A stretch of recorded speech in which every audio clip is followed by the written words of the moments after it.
you could differentiate your awards then, couldn't you? You could make it, your creative player at one end and your hardman at the other end type thing. Yeah. What do we think about the? We've talked about hilarious, ridiculous, and the fact that is a bit disrespectful as well to Steve Prescott. Yeah. And I think we need to get a grip of that. How would you deal then with these players who are? So we didn't change it. How would you deal with them? Because some people have suggested banning them from voting next year, and on the surface, that seems like a reasonable suggestion. Yeah, go on. I'll let Tim go first. Yeah, I think you'd have to. I think you'd have to give them warning. I think it would be harsh to ban them now. I think you'd need to send a private memo round saying, obviously nothing's private in rugby league, but private memo round saying, please remember what you're voting for, the significance of this, etc., and action will be taken if anyone is suspected of dicking about. So, yeah, Alan, that was sensible, so I don't know if we've got anything else to add to that. Sorry. No, I mean, the only thing I'd add is I don't know if everybody knows enough about Steve Prescott in terms of this current generation of players. I'm not, I don't want to cast aspersions about, the French players, but maybe they don't. Maybe they're just not aware of his kind of story, background, reason behind it. That, so you may, in your kind of memo saying, you need to take this seriously and don't take the piss. Maybe you need to say a little bit about, why and why it's named after him, and that it was, it's partly about his kind of attitude on the field, but it's about a lot more than that, and that's the reason why it bears his name and not any other player from the past. So. I think everyone deserves a second chance, and with fair warning. But I think it's totally fair to kind of lay it on the line about why it's called the Steve Prescott, Man of Steel, and there you go. Obviously, we had the first Women's Award as well. That went to young, now 18-year-old. We know, yeah, she's definitely ceremony. 18. Definitely 18. Covered off. We've got it on recorded television. She was the first women winner. Obviously, there was a lot fewer players to vote for the Women's Award. I'm not sure when the women knew about this award being run the way it's being run and things like that. So I think there's possibly been a bit of a drop-off in how many people voted. I haven't seen the women's vote. Have they released voting for the women? Yes, they've released the vote. I was keen to see how many votes some of the Wigan players that I thought deserved to be on the shortlist got. But got a few. But yeah, there weren't too many names on that women's list, though, that people that I hadn't seen regularly in match reports, and that sort of thing, or in the England squad. So I think, for a first step, they seem to do okay. And I couldn't. So is a general conclusion that women are less likely to take the piss?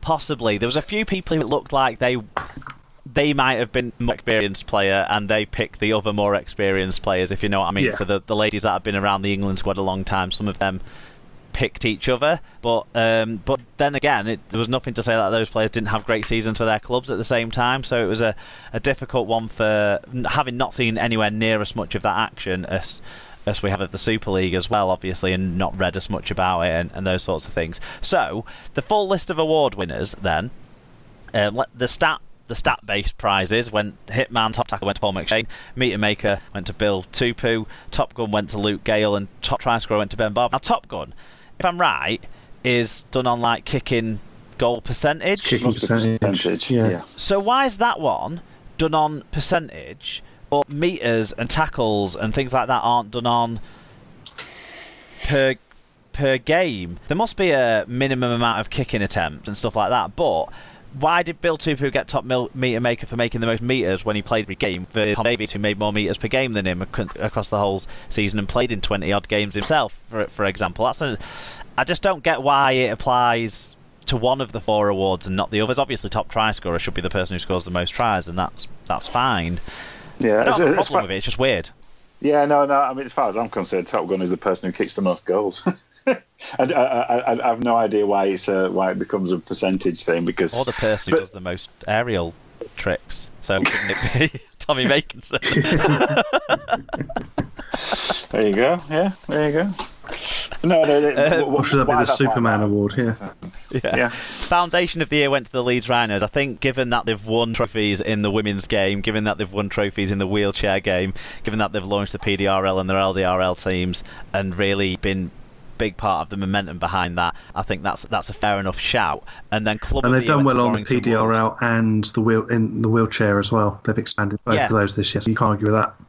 No, Warrington won the Club of the Year. Now that largely was based, from what we see in the write-ups and stuff, around their PDRL World Club Challenge victory, as well as kind of growing the crowd. I think their crowds have increased this year from last year, possibly slightly, but mainly, I guess, due to on-field performances. But they're in both major finals as well. Alan, do you think that's fair? Sounds fair enough to me. I mean, I think the PDRL stuff was good news story. So you can't, as a differentiated between Saints or Wigan or whoever else would have been a candidate, kind of Club of the Year. Coach of the Year, Sean Wayne. I feel like this was more a lifetime achievement award. This was a thanks very much. Don't want to see you again. From his colleagues, yeah. Although he's got to a grand final, obviously, and is beating everyone along the way. Young Player of the Year, Jacob Truman. I think he was the outstanding candidate of the three that made the shortlist. I'm not sure how the Young Player of the Year award is voted for, but you've got to credit him for the year he's had playing so many games and being very influential. And there was a feeling as well he was missed in their game that they went out in the semi-final. Yeah, I think he was the only real candidate, to be honest. Okay, Woman of Steel, Georgia Roach. We've touched on that award there, and then finally, obviously, the big one, Ben Barber being the first Aussie to win it since Pat Richards won it back in 2010. He won the Steve Prescott MBE Man of Steel award.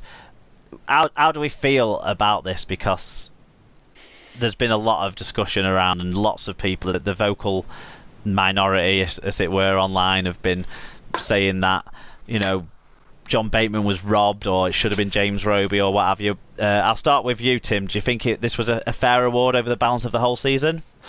I don't think so. I think you could have made much more of a case for Bateman or Roby being much more consistent, and for him, if you're going to take it at its title, embodying the resilience and qualities of Steve Prescott much more, which is how I see him, or is that kind of steel, that kind of tough element, rather than disappearing in big games and such things. Because if you think of both Roby and Bateman, they've both got tougher when they've needed to, rather than disappearing. So not too much away, but when for your Player of the Year on the Super League Pod Awards, who are you going to be giving you off of that award? Gavin Bennion. It's a real something I can make a case very for them, for Roby or for Bateman.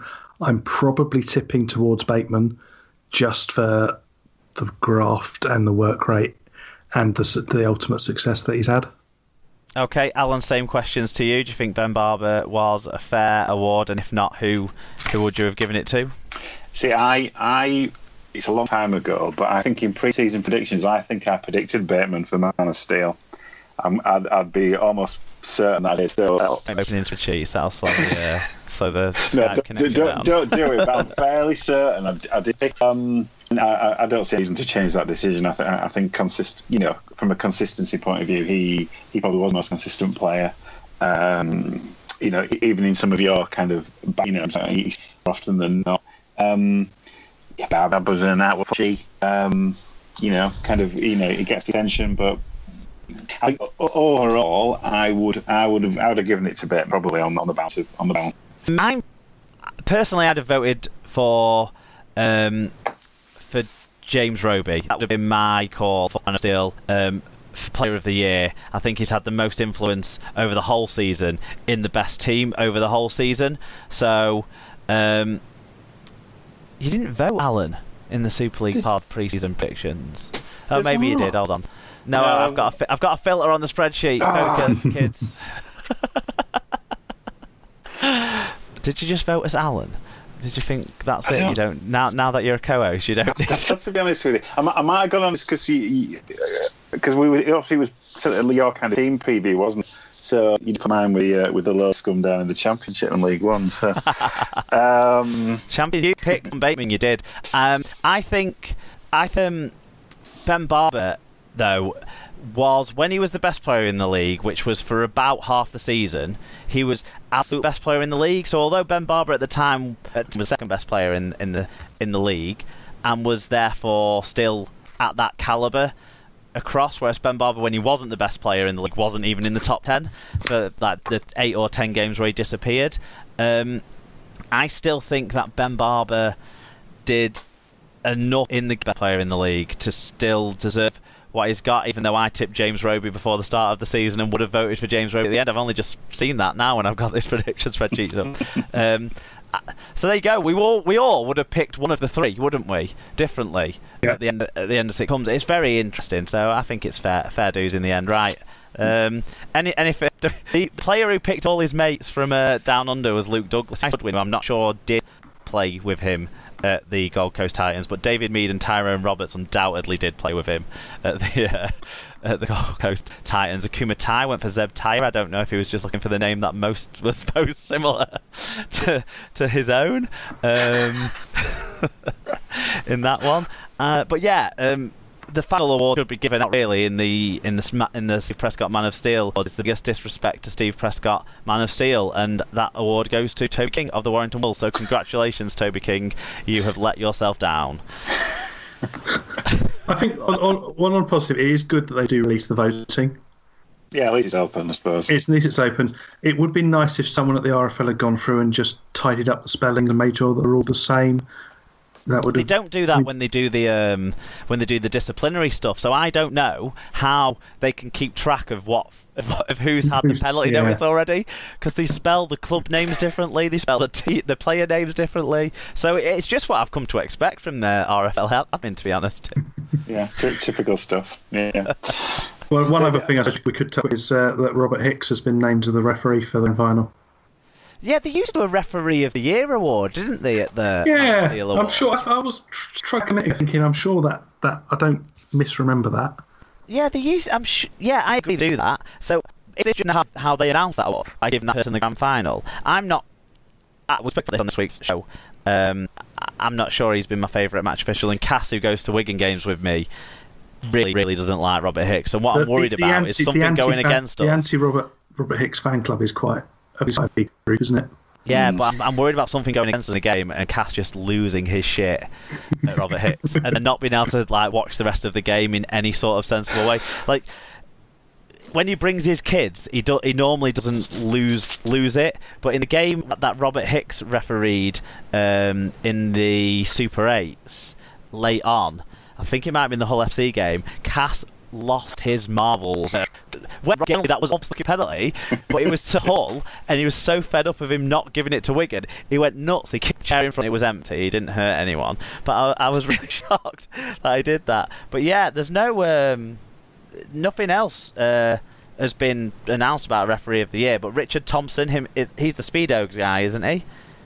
No, that's John McMullen. John McMullen, right. Richard Thompson, Chris Kendall are the touch judges. Ben Failer's the video referee. That always worries me because he goes renegade as video referee. Renegade. Hopefully we won't need too many minutes out of the reserve referee Gareth Hewer because he might be blowing a bit. And Marcus Griffiths is the reserve touch judge. I mean, I have to say, I mean, if I'd have been picking, I'd have given it to Kendall. I think he's been very good this year. Me too.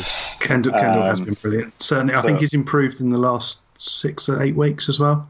Hicks was fantastic in the Challenge Cup final, though. That's true.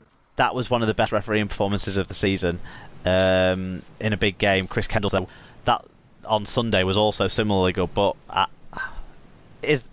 I'm surprised he's been named at all after the fact that he was in Toronto on Sunday night. Yeah, that's true. But it probably, wouldn't affect him too much by then, would it? Yeah, I think it depends what flight they got. If they got the same one as the players, or if they came back they had a day extra. But they'd probably be back into training probably by by the Wednesday anyway. Yeah, I was going to say that there won't be having Mad Monday, will, so they'll be all right. You think the That's why referees I want do to have see something? referees Mad Monday, and I want to see them all. I want their fancy dress to be dressing up as the